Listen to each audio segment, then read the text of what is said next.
Umat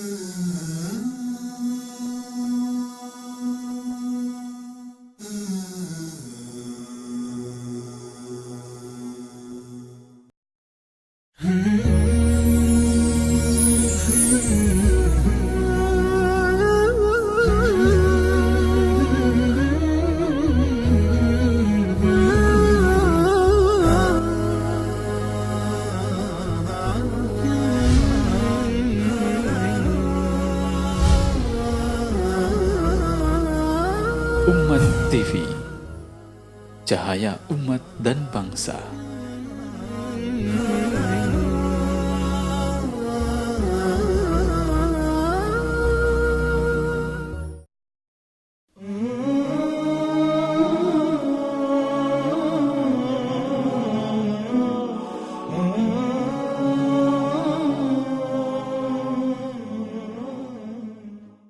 Bismillahirrahmanirrahim. Assalamualaikum warahmatullahi wabarakatuh.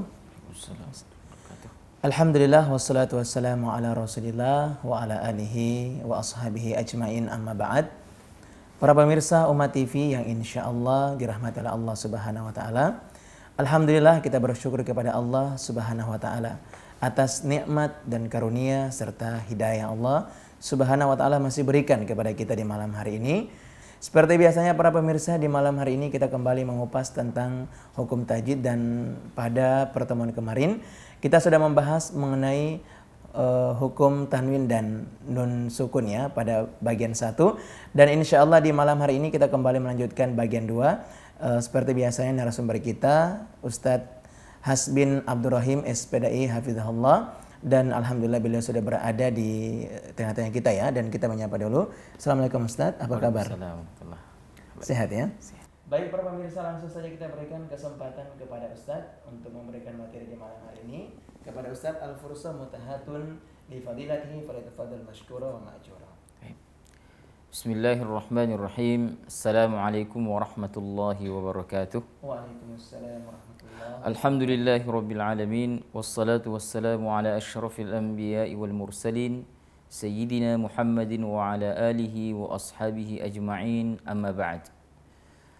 Pemirsa Umat TV yang dimuliakan oleh Allah Subhanahu wa taala dimanapun berada, alhamdulillah pada malam hari ini kembali kita bisa bertemu lewat layar kaca Umat TV dalam program Tajwid Time, salah satu program kesayangan kita yang insya Allah kita bisa berbagi tentang bagaimana cara membaca Al-Quran dengan baik dan benar.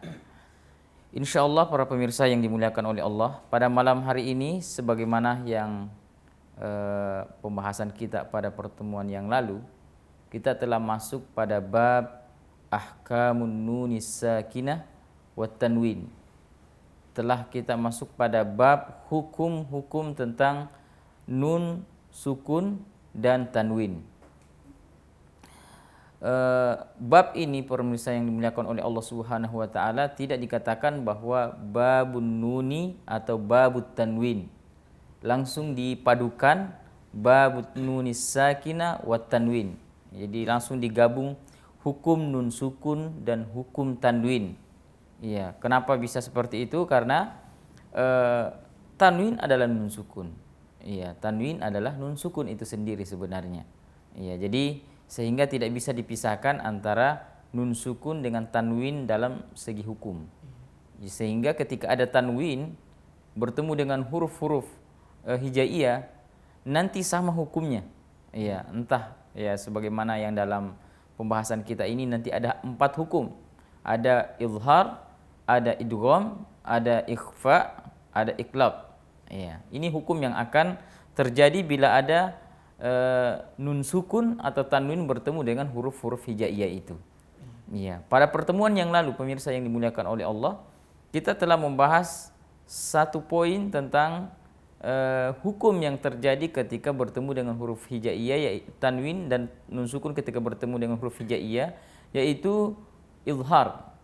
Di mana ketika ada nun sukun atau tanwin bertemu dengan huruf-huruf yang ada di tenggorokan kita, ya, di mana yang keluar di tenggorokan itu yang paling pangkal di bawah tenggorokan kita ada huruf hamzah, kemudian huruf ha, kemudian huruf ain, kemudian huruf ha, kemudian huruf ghain, dan kemudian huruf kha. Itulah urutan-urutan huruf yang akan huruf-huruf yang ada di tenggorokan.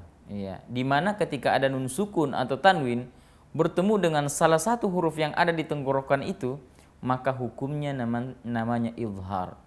Hukum yang akan terjadi adalah nun atau tanwin tersebut akan dibaca dengan jelas. Iya, akan dibaca dengan jelas, tidak disertai dengan tambahan dengung. Iya, tidak disertai dengan tambahan dengung. Iya, saya mengatakan tambahan dengung karena nun sendiri itu memiliki sifat gunnah. Iya. Nun itu sendiri memiliki sifat gunnah. Ketika kita mengatakan tanpa gunnah, maka berarti kita menghilangkan sifat gunnah. Padahal nun itu sendiri memiliki sifat gunnah. Tapi ketika kita mengatakan tanpa disertai tambahan gunnah, artinya ya gunnah yang berlebihan di situ. Iya, itu yang dimaksud dengan tanpa tambahan gunnah. Iya. Jadi dia dibaca dengan jelas ketika nun sukun bertemu dengan huruf-huruf yang ada di tenggorokan. Iya, seperti contoh seperti nun sukun ketemu dengan hamzah. Man amana. Iya. Nun sukun ketemu dengan kha, min khairin. Ya, tanwin ketemu dengan ha. Ya, aliman hakima. Iya, itu di antara contoh-contohnya. Iya. Kemudian insyaallah malam hari ini pemirsa yang dimuliakan oleh Allah Subhanahu wa taala, kita akan memasuki pembahasan yang kedua dari hukum nun sukun dan tanwin itu sendiri, yaitu idgham. Ya, yaitu idgham. Apa itu idgham? Ya, idgham secara bahasa adalah idkhalu syai' fi syai'. Ya, idkhalu syai'i fi syai', memasukkan sesuatu ke dalam sesuatu. Ya, seperti ya kita memasukkan buku ke dalam tas. Nah, itu namanya idgham. Ya. Kita memasukkan pedang ke dalam sarungnya. Itu namanya idgham. Ya. Jadi idgham itu memasukkan sesuatu ke dalam sesuatu, itu secara bahasa. Ya. Kemudian secara istilah adalah bertemunya huruf yang bersukun. Ya, nanti karena ini ada nanti huruf sukun, yaitu huruf tanwin dan nun sukun. Bertemunya huruf sukun atau tanwin, yaitu nun sukun, dengan salah satu huruf hijaiyah di antaranya, ya nanti akan terbagi idgham ini. Saat kita mengatakan salah satu huruf idgham, di mana huruf idgham itu terkumpul dalam kalimat yarmuluna. Ya, huruf idgham itu terkumpul dalam kalimat yarmuluna. Ya, ada huruf ya, huruf ra, huruf mim, lam, waw, nun. Ini semua adalah huruf idgham.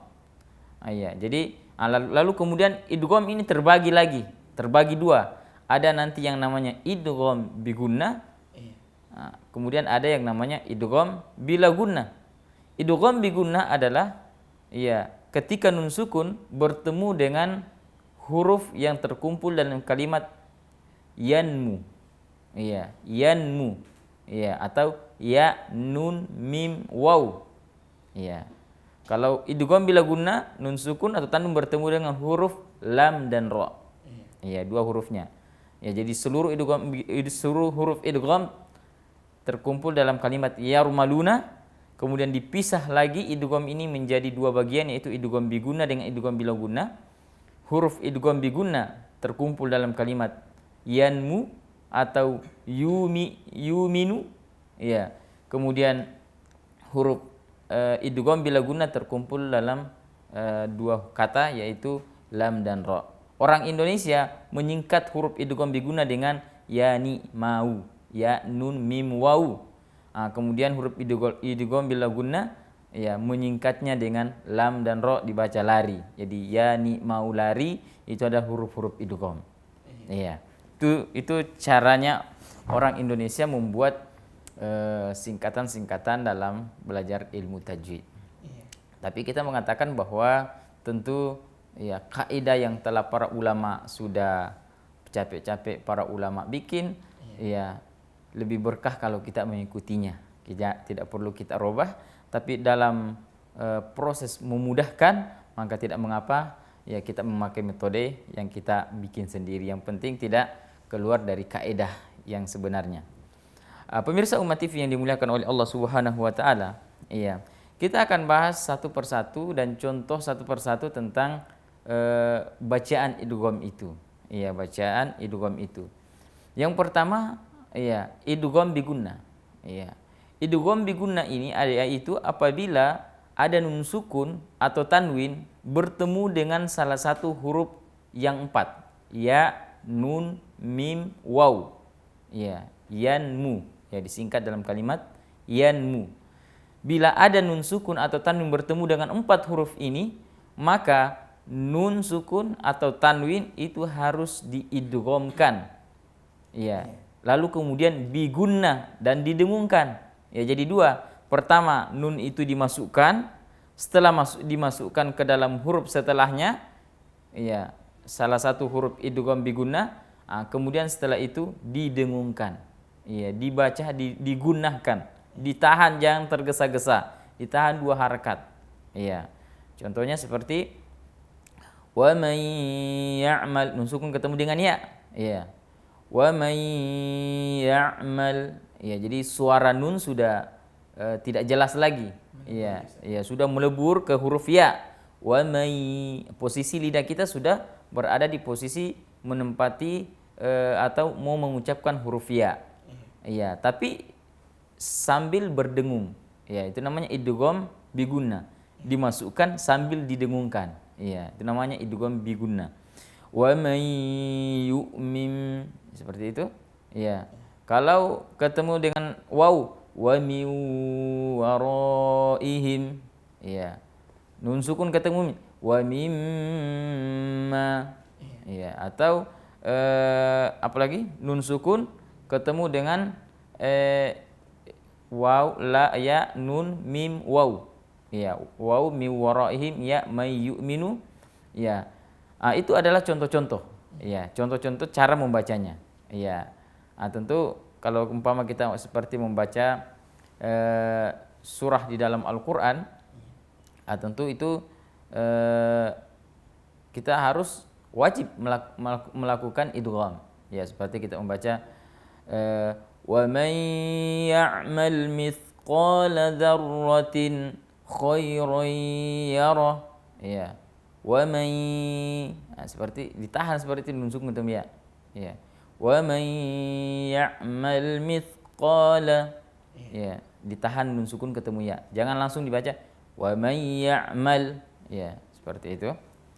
Ya, wa minan nasi man yaqulu, ditahan. Man yaqulu. Ya, jangan tergesa-gesa may yaqulu, tapi may yaqulu. Ya, seperti itu cara membaca bacaan idgham bigunna. Adapun idgham bila gunna, maka pertama idgham dimasukkan ke dalam huruf setelah nun atau tanwin.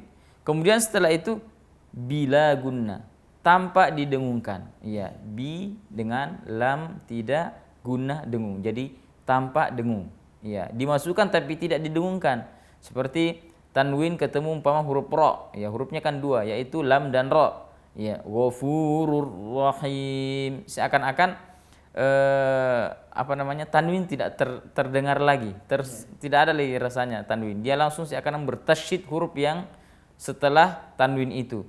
Ghafurun rahim, langsung terbaca ghafurur rahim. Ya, mir rabbika, ya, nun sukun ketemu ro. Ya, nun sukun dilebur langsung ke ro. Seakan-akan tidak ada lagi nun. Ya, melebur total. Ya, mir rabbika, tidak ada lagi min rabbika, tapi mir rabbika, min ladunka, milla, langsung masuk. Ya, langsung nun sukun masuk ke dalam huruf lam. Itu cara membaca idgham bila gunna. Ya. Jadi pemirsa Umat TV yang dimuliakan oleh Allah, itulah idgham. Iya, itulah idgham. Ya, idgham yang berkaitan dengan nun sukun dan tanwin. Ada pengecualian dalam idgham ini, ya, yaitu ketika nun sukun atau tanwin itu biasanya nun sukun ya, biasanya yang dalam Al-Qur'an hanya nun sukun, tidak ada tanwin. Ya, ketika nun sukun itu bertemu dengan huruf idgham ya dalam satu kata. Ya, semua contoh-contoh yang telah kita sampaikan tadi, may yu'minu ya, mi waraihim ya. Semua itu adalah nun sukun bertemu dengan huruf idgham tetapi dalam dua kata. Min satu kata, wara itu satu kata lagi. Jadi nun sukun bertemu dengan huruf idgham dalam dua kata. Tapi ketika nun sukun bertemu dengan huruf idgham, umpama seperti nun sukun ketemu dengan ya, ya, maka para ulama mengatakan bahwa tidak dibaca dengan idgham bi gunnah, namun dia dibaca dengan jelas, dibaca dengan izhar. Itu alasannya karena dia bertemu dalam satu kata. Seperti umpama kita membaca doa ya di dalam Al-Qur'an itu, wa minhum man yaqulu rabbana atina fid dunya. Situ ada nun sukun ketemu ya, fid dunya. Kaedahnya kan mengatakan ketika ada nun sukun bertemu dengan ya, maka nun sukun dilebur ke dalam huruf idgham yaitu ya, lalu kemudian bigunnah dengan dengung. Tapi ini ketika bertemu dalam satu kata, maka para ulama mengatakan tidak dibaca dengan dengung, tapi dibaca dengan izhar, jelas. Iya, maka Rabbana atina fid dunya. Ya, serasa-rasanya saya belum pernah ada kita mendengarkan Rabbana atina fid dunya. Belum ada. Ya, semua membaca Rabbana atina fid dunya hasanah wa fil akhirati hasanah. Ya, semuanya nun sukun ketemu ya, tidak dibaca dengan dengung. Ya. Begitu pula di dalam ayat-ayat yang lain. Ya, karena nun sukun ketemu dengan huruf idgham ini kalau saya tidak salah hanya ada 4 dalam Al-Qur'an, yaitu kata dunia, bunyanun, ya nun sukun ketemu ya juga. Kemudian qinwanun, nun sukun ketemu dengan waw, kemudian sinwanun. Iya. Hanya 4 kata ini yang ada dalam Al-Qur'an yang dikecualikan tidak dibaca dengan idgham bi gunnah karena nun sukunnya bertemu dengan huruf idgham bi gunnah dalam satu kata. Iya, dalam satu kata. Adapun yang diberlakukan huruf idgham bi gunnah atau diberlakukan dengung di situ adalah ketika nun sukun dan huruf idgham itu bertemu dalam dua kata. Iya, itu kaidah. Iya. Adapun idgham bila gunnah tidak ada pengecualian di situ. Namun kita tidak boleh menambah dengung di situ. Ya, seperti tadi mil ladunka, kita jangan baca mil ladunka. Kemudian kesalahan yang kadang juga terjadi, terkadang ada yang membaca dengan qalqalah. Ya, kesalahan. Ini kesalahan. Ya, seperti may yu'minu, dia baca dia baca mana yu'minu. Ya, dia qalqalah kan seperti itu. Ya. Mil ladunka, mina ladunka, ya mina, dia baca mina, dia bukan mil ladunka tapi mina ladunka, dia qalqalah, seakan-akan dia mengqalqalah huruf nun atau tanwin di situ. Ya, may yu'minu, ya may yu'minu, ya dia qalqalah di huruf nunnya. Ya, karena dia tidak langsung idgham atau tidak langsung lebur ke dalam huruf setelahnya itu. Iya, inilah hukum yang terkandung di dalam bacaan idgham pada pembahasan nun sukun atau tanwin. Karena nanti juga ada pembahasan tentang idgham yang berkaitan dengan masalah makhraj dan sifat. Iya, ada nanti seperti ada namanya pembahasan tentang idgham mutamathilain, idgham mutaqaribain, idgham mutajanisain. Itu nanti pembahasan tentang huruf. Ya, tentang huruf, ada 2 huruf yang bertemu, ya entah itu sifatnya atau makhrajnya yang sama. Itu bukan pembahasan nun sukun. Adapun idgham yang kita bahas pada malam hari ini adalah idgham yang berkaitan dengan nun sukun dan tanwin. Ya, nun sukun dan tanwin. Ya, dan saya kira begitu yang bisa kita sampaikan pada malam hari ini. Ya, sedikit tentang penjelasan pembahasan tentang hukum idgham di mana idgham ini terbagi dua, yaitu idgham bigunna dan idgham bila gunnah. Ya, mudah-mudahan bermanfaat. Subhanakallahumma bihamdika asyhadu an la ilaha illa ant astaghfiruka wa atubu ilaik. Iya, baik para pemirsa Umat TV yang insya Allah dimuliakan oleh Allah Subhanahu wa Ta'ala. Demikianlah apa yang sudah Ustaz sampaikan di malam hari ini. Mudah-mudahan apa yang kita simak tadi dan yang telah diberikan oleh Ustaz kepada kita semua di malam hari ini bisa menjadi tambahan ilmu untuk kita semua di malam hari ini. Baik para pemirsa, insya Allah kami akan kembali di sesi yang kedua, di sesi tanya jawab setelah jeda iklan berikut ini.